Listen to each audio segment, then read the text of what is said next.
I'm a retired special agent with the DEA. Spent 25 years with the DEA, both in domestic offices, small and mid-size, as well as overseas. I spent 2 years in Pakistan and 2.5 years in Afghanistan combating the world's leading producer of heroin, um, which is important to remember today, that we are talking about opioids and the stimulant effects of opioids versus opiates. And of course, heroin is an opiate, and I spent quite some time there combating the opiate excursion coming out of Afghanistan, along with the terrorist financing that went along with it. What I'd like to talk about first is where is the regulations in Indonesia. So we heard earlier that most of the kratom is produced in Indonesia. That is correct. About 95% comes from the island of Borneo, on the western side of Borneo in Indonesia. Um, Current estimates are that they are exporting approximately 4,500 metric tons of kratom into the United States per month. To put that in perspective, the country of Afghanistan, the world's largest producer of heroin, produces 3,000 metric tons of heroin per year.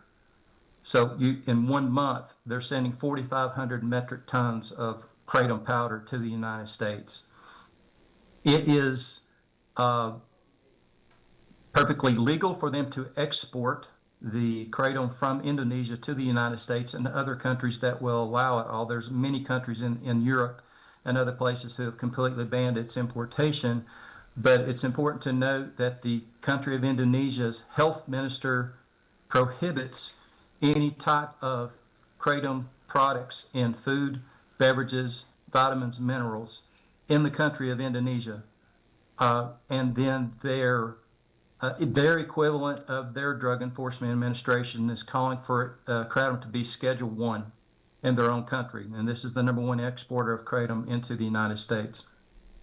So how does it get into the United States if it's banned? If we've heard this import alert issued by the Food and Drug Administration. So the import alert is basically an import alert from the FDA to U.S. Customs and Border Protection to seize on demand. If you see it, seize on demand. It's like a per se. You don't have to prove any intent. You seize it, and then they go into this whole regulatory thing. They can either the person who is importing can either pay to have it destroyed, or they can ship it back to the country of origin, and that's it. So why is all this getting into the United States? It gives the impression that there's this regulatory system set up by the U.S. Customs in coordination with the FDA, that somehow or another every container worth of kratom that's coming in is inspected and improved. FDA's gone to these facilities and approved it. That's simply not the case. So the amount of containers coming into the airports in the United States, these are sea containers, are about 11 million containers per year. So the Customs and Border Protection only cracks open a 40-foot container based on intelligence, and that intelligence comes from CBP's National Targeting Center-Cargo, which sits in the DC area. So imagine a fusion center, if you will, kind of like your GBI fusion center. So they're getting intelligence from all over the world about containers coming to the United States, and they prioritize things that they're looking for, such as weapons of mass destruction, nuclear, biological, things that could hurt our crops, things that could spread an epidemic to our cattle industry, illicit drugs, things that are scheduled by the DEA or U.S. Congress. And then down the list and further down the list would be an import alert. But even if something were flagged on this algorithm that they're using as kratom, there's not enough bandwidth to crack open every container. I've done it. I've done it in the port of New Orleans. I've done it in the port of Miami. I've assisted in cracking up containers at the port of New York when we're dealing with various things, including drug paraphernalia going to convenience stores. So it takes a full day for a whole team to search one container. So we're talking about 11 million containers. You can see the immense problem of the enforcement of this import. So here's the important part. Every gram of kratom that's come into the United States and made it into the state of Georgia has come in through either luck or by fraud. But luck, because the sheer immense job that the CBP has to identify the particular containers, then have the bandwidth and manpower to search and seize these things. By fraud is these companies, which you've heard a lot about today, a couple of them by name, they will lie on their import documents that the product is something other than for human consumption. They will call it cat litter or some type of botanical fertilizer so that the algorithms don't pick up on it and so that it gets through customs. So in effect, every single importer into the United States has violated federal law, either whether they were being completely honest or whether they actually committed fraud. So the deceptive importer is looking at multiple federal statutes that they violated. Title 18 USC 545, importing merchandise contrary to law based on the evasion of these FDA alerts, carries a penalty of up to 20 years in federal prison. Making false statements to a federal agency, 5 years in federal prison. Entry of goods by means of false statements, 18 USC 542, up to 2 years in prison. Now let's talk about the truthful importer. Let's say an importer says, I'm importing kratom and it's for human consumption. I'm going to convert it, or I'm going to put it in little capsules and I'm going to sell it at gas stations all around the country. They were truthful, but yet it got through by luck because CBP was never flagged and they never searched their containers, so it gets through. They've still violated federal law. So there's a strict liability. It's a misdemeanor if it's 21 USC 331 and 333A1 under the Food and Drug Cosmetic Act. It's introducing an unimproved new dietary ingredient or unsafe food additive, and it carries up to 1 year in prison. You heard the lawyer for the AKA speak earlier that he is not an import specialist. Well, this is important to note that we are a nation of laws, and the state of Georgia is a nation of laws. And so every bit of kratom that you guys are talking about was imported into the United States illegally, and they're all facing, if the DOJ wanted to, jail time and significant civil penalties. That's not to mention the money laundering that goes into this.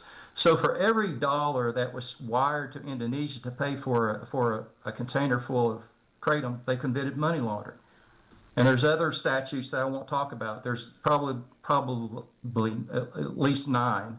And this has happened before in the state of California. The U.S. Attorney's Office there actually prosecuted a man for entry of goods by means of false statements, and he was wiring money back and forth to Indonesia. So what they did is they got him with money laundering. It's also important to note that all 3 organizations that you will hear from, including the American Kratom Association, the Global Kratom Coalition, and a group called HEART, are all led by convicted felons. The AKA's main spokesperson, convicted felon. The Global Coalition, Kratom Coalition, spent nearly 9 years in federal prison, convicted felon. The HEART, it's HART, was a large-scale marijuana producer and FBI informant, convicted felon.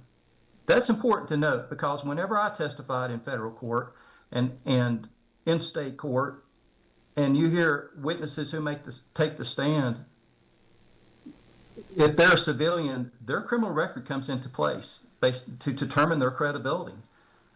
So do your own research and understand who's going to be coming to talk to you. So about Mr. 2 months ago, we're kind of on a tight timeline, and if we need to get you back during the law enforcement section, we can. Anything else you want to add regarding DEA, what your involvement was, and kind of heads up for us? Yeah, let me finish this up Okay. with gas, the history of gas stations. So don't be on the wrong side of history on this, folks. I've been through it all since the early 90s when ephedra came into gas stations. It was called gas station speed. And then Spice come along, this synthetic cathinones where they sprayed it on an inert material, and then it was ultimately scheduled into Schedule 1. Then comes along bath salts, and then ultimately it was Scheduled 1. Now comes along kratom. So is it going to be Scheduled 1 in the future by U.S. Congress? I think so. So in conclusion, I would tell you this, that from the horse's mouth, I was contacted from Indonesia by an Indonesian supplier who offered me a 40-foot metric container containing 27 metric tons of kratom. This last month for $5.50 per kilogram. And he told me that the kratom works exactly like the opiates on your brain and will get you high and help you study. You guys have talked a lot about youth today. Well, this comes from a supplier in Indonesia that tells you these things. So listen to everything. I appreciate all of your time, and I welcome any questions that you have. Committee, any questions? Okay, no questions this time. We appreciate it. You're welcome to send us stuff, and such as other speakers as well. We'll be glad to distribute it to committee members. That won't be any problem at all. We will have minimally 3 more meetings regarding this. We will have public participation where one of them is going to be largely public participation, maybe a few other speakers. So we will make sure we hear from you as well. Today was definitely a fact-finding mission. I'm going to let everybody else start with Representative Mathis. Any closing comments? No. Okay, Chairman Corbett. Thank you for holding the meeting. Very, very eye-opening. Thank you. Dr. Al? And thank you for organizing today since we have to be here. Yes. And Representative Ridley.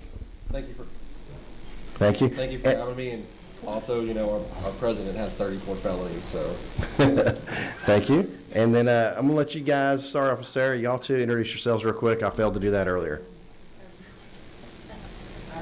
Sarah Crittenden with the Office of Legislative Counsel. I helped draft the bills. And I'm Patrick Mock with the House Budget and Research Office. I'll be the analyst for the study committee. And if you, Deborah, if you can raise your hand, you see here through emails and things like that. So even the people who came here just to interested stuff, if you can't find me, if you can find Deborah, you're welcome to call our office. If you need our numbers or email before you leave, we'll give them to you.